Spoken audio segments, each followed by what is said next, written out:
Tanggapan artis soal kasus narkoba Coki Pardede.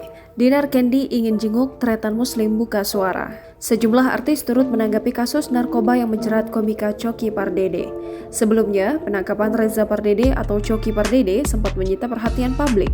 Polisi menangkap Coki dengan 2 barang bukti, yakni alat isap sabu dan sabu jenis amfetamin. Pihak kepolisian pun membenarkan penangkapan Coki di perumahan wilayah Tangerang, Banten pada Rabu 1 September 2021. Terkait kasus penangkapan sang komika, rekan artis turut memberikan tanggapan.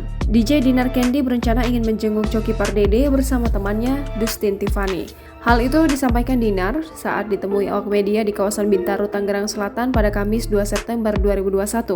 Tak hanya menjenguk, Dinar juga akan memberikan dukungan kepada sahabatnya. Hal itu dilakukan karena Coki sempat memberikan dukungan saat Dinar tersandung kasus pelanggaran Undang-Undang ITE beberapa waktu lalu.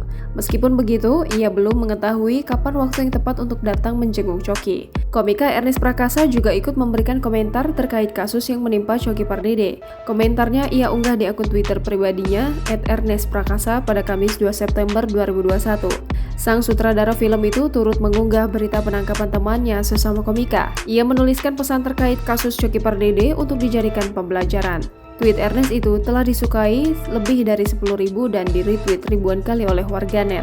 Tretan Muslim dan Patrick Effendi juga buka suara mewakili pihak Majelis Lucu Indonesia. Keduanya turut membenarkan kabar penangkapan Coki Pardede terkait kasus narkoba. Patrick Effendi menambahkan sedang berusaha untuk berkomunikasi dengan kepolisian serta keluarga. Hingga pihak MLI kini tengah membereskan tanggung jawab lain yang diakibatkan dari kasus narkoba Coki Pardede.